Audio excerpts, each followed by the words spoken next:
Welcome to Night School for the Soul. Tonight, we begin a journey together. A journey into one of life's most mysterious and most necessary activities. Sleep. You're here now in this moment, perhaps tired from the day, perhaps carrying thoughts that won't quite settle, perhaps simply seeking rest. And that's exactly where we should be. For thousands of years, philosophers, mystics, and thinkers have pondered this nightly surrender we make, this letting go of consciousness, this small death we die each evening, trusting we'll return in the morning. Tonight, we'll explore what they discovered, not to stay awake thinking about sleep, but to let their wisdom become a gentle current carrying you toward rest. So settle in. Get comfortable. There's nowhere you need to be, nothing you need to remember, no test at the end. Just listen. And let go. The ancient Greeks sleep as gift. Let's begin in ancient Greece. The Greeks understood something we often forget. They knew that sleep wasn't simply the absence of waking. It was its own realm, with its own wisdom, its own gods.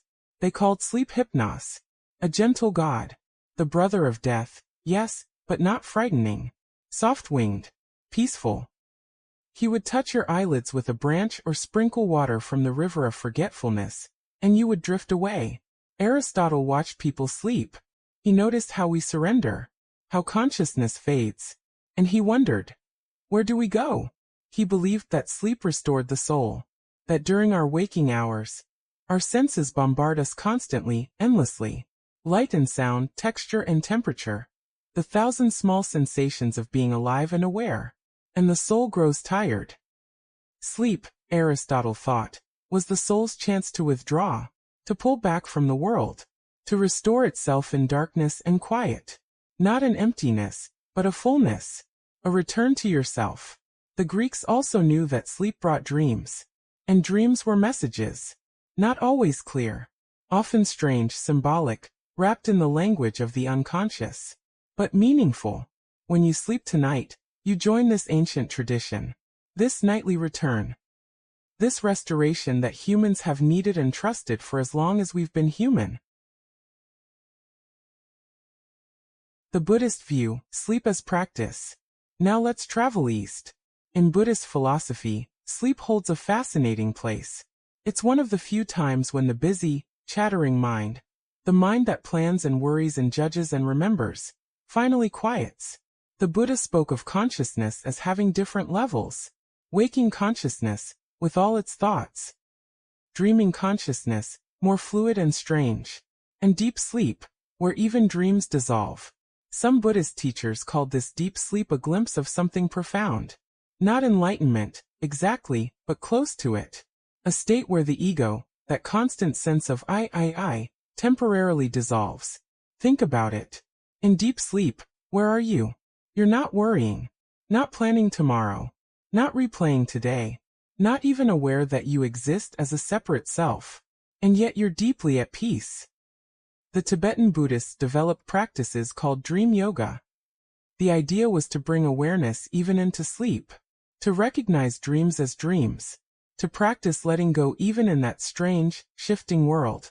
But they also honored deep, dreamless sleep. They saw it as a teacher. Each night, we practice non-attachment. We let go of everything. Our identity, our problems, our plans, everything. And each morning we return, restored. Sleep teaches us that we can let go completely and still be okay. Still return. Still be ourselves. This is practice.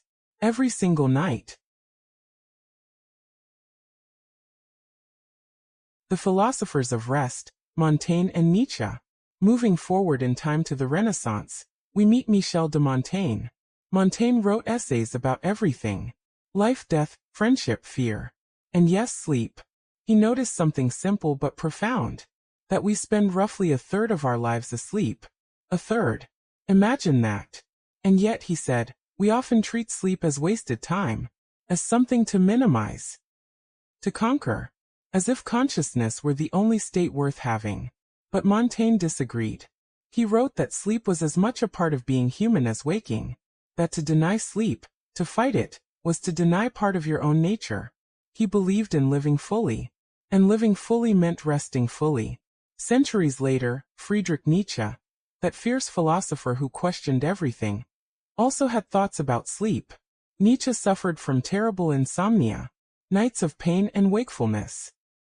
And so he knew, truly knew, the value of rest. He wrote that sleep is not a passive state. It's active restoration, the body and mind doing deep work, sorting, healing, integrating the day's experiences. He had a beautiful image. He said that sleep is like a shepherd, gently gathering the scattered flock of our thoughts, bringing them back together, so that we wake whole again. Your thoughts right now might feel scattered. The day behind you, the day ahead, worries and plans all mixed together. But sleep is your shepherd tonight.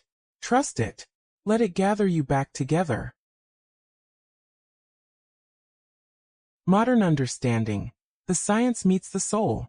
Now we live in a time when we can actually watch the brain sleep, see the waves of electrical activity, measure the chemicals that rise and fall. And what science has discovered is remarkable. The ancient philosophers were right. During sleep, your brain doesn't shut down. It transforms. It moves through stages, each one with its own purpose. There's light sleep, where you hover near waking, still aware of sounds, still close to consciousness. Then deeper sleep, where your body repairs itself, muscles relax, breathing slows, heart rate steadies. And then REM sleep, rapid eye movement, the dreaming stage. Your brain becomes wildly active, processing emotions, making connections, creating meaning from the day. You cycle through these stages again and again, each cycle a journey, light to deep, dreaming to dreamless. 4 or 5 complete journeys every night. Matthew Walker, a modern sleep scientist, calls sleep the single most effective thing we can do for our health, for our mind, for our emotional life. He says that sleep is not time lost. It's time invested.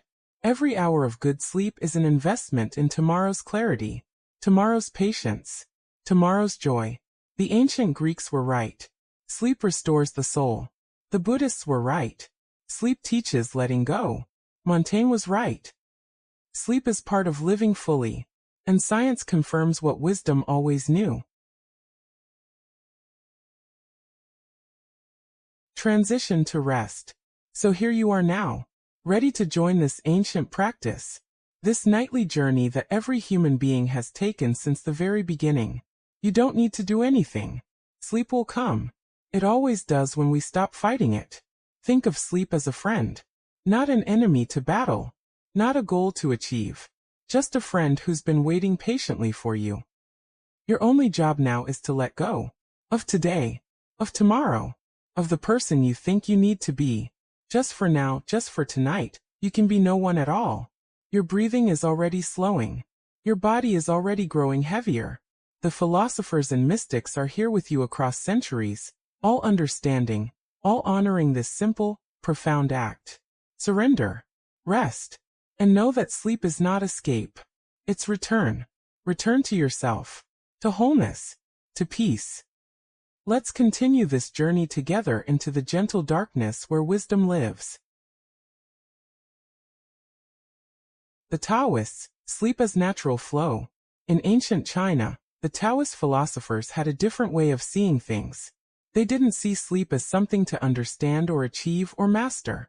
They saw it as part of the Tao, the way, the natural flow of all things. Day becomes night.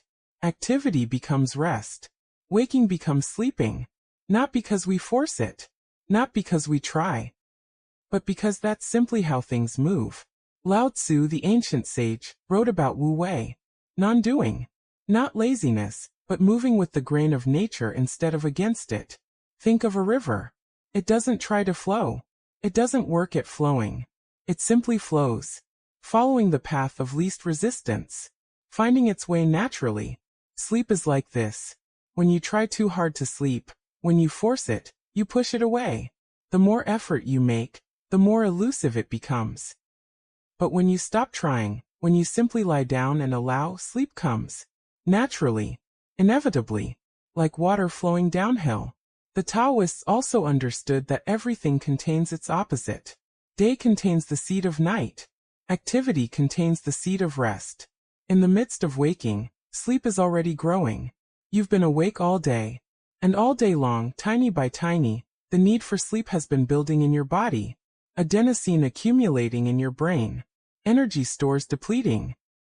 The natural rhythm moving you, inevitably, toward this moment. You don't have to make sleep happen. It's already happening. You're already in the current. Already being carried. Just let go and float. The mystics, sleep as sacred threshold. Many mystical traditions, across cultures, across centuries, saw something sacred in sleep. The Sufis, the mystical poets of Islam, spoke of sleep as a little death. But not in a frightening way. They meant that sleep teaches us what dying might be like. The surrender. The release. The letting go of control. Every night you practice dying. And every morning you practice being reborn. Rumi, that beautiful poet of the soul, wrote about sleep as a return to the beloved, to the source, to that place before you were born and after you die, that eternal home. He said we are afraid of sleep at first. We resist, because it asks us to surrender everything we think we are, our identity, our story, our grip on the world. But once we surrender, once we let go, we find such peace, such rest, such homecoming.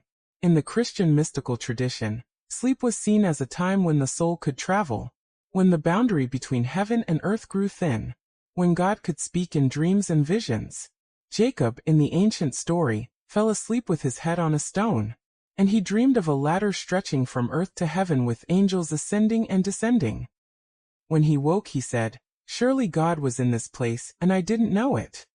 What if sleep is like that? A place where something sacred happens. Not always. Not in ways we always remember. But still a threshold. A doorway. A place where the ordinary world softens and something else, something deeper, can touch us. You don't need to believe in God or angels or souls. The metaphor still speaks. Sleep is a threshold. Between conscious and unconscious. Between effort and ease. Between who you think you are and who you are beneath all that.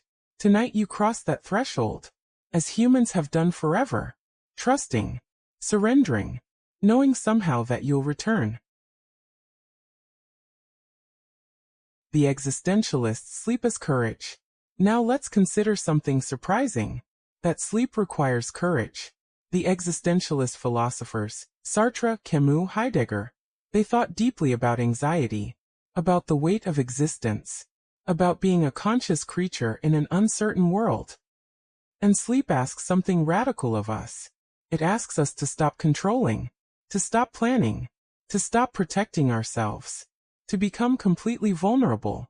Think about it. When you sleep, you can't guard yourself, can't watch for danger, can't solve problems or prepare for threats. You simply trust. Trust that the world will still be there when you wake. Trust that you'll still be you. Trust that this surrender won't be permanent. Heidegger wrote about being toward death. The idea that we live always in awareness of our own mortality. And this awareness creates anxiety. But every night we practice. We surrender consciousness. We let go of control. We face that small death and we survive it. In this way, sleep is practice for living. Practice for letting go. Practice for accepting that we're not in control, and that's okay. Camus wrote about the absurd. The strange situation of being a creature that seeks meaning in a universe that offers no guarantees. No clear answers. No permanent safety. And yet we keep going. We get up each morning. We live our days. And each night we lie down again.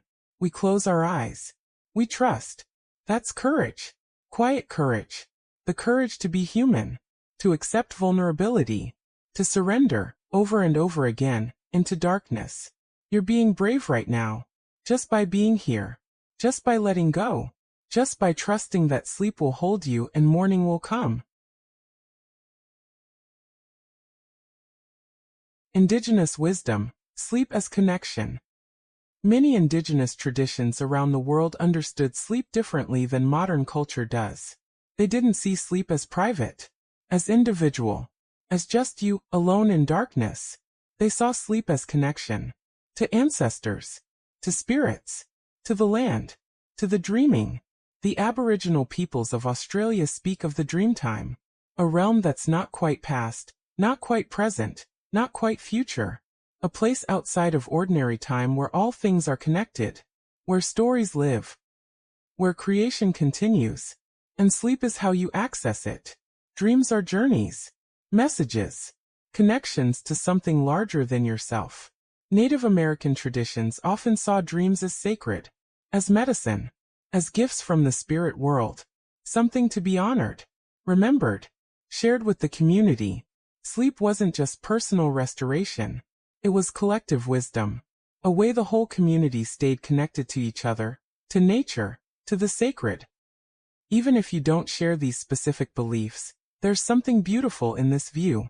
That when you sleep, you're not separate. Not isolated. You're part of something. Part of the natural world that also rests. Trees dormant in winter. Animals hibernating. The earth itself cycling through light and dark. Part of humanity. Billions of people all over the world lying down tonight. Closing their eyes. Breathing slowly. Letting go. You're not alone in this. You're part of an ancient rhythm. A collective practice. A shared surrender. And maybe, just maybe, in sleep we're all connected. In some way we don't understand. Some deep current flowing beneath consciousness, joining us all.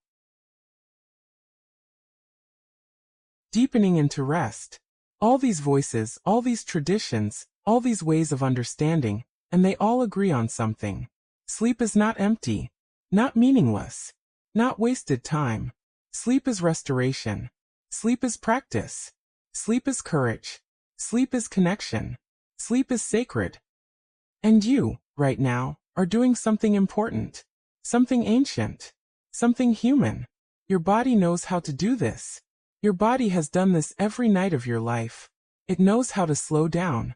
How to soften. How to let go. Feel your breathing now. Notice how it's already deeper. Slower. Your chest rising and falling. Rising and falling. Like waves on a shore. Rhythm. Natural rhythm. Your thoughts are starting to drift. Becoming less linear. Less logical. More dreamlike. This is good. This is right. This is the way. You don't need to follow my words anymore. You can, but you don't need to. They're just here, like a gentle current, like a hand on your shoulder, saying it's okay. You're safe. You can rest. The philosophers are here with you. The mystics are here with you. The ancient wisdom and the modern understanding, all here, all saying the same thing. Rest now. You've earned it. Not because of what you did today, but simply because you're alive. And all living things need rest. Let the darkness hold you. Let the silence surround you. Let your mind soften and drift and dissolve into sleep.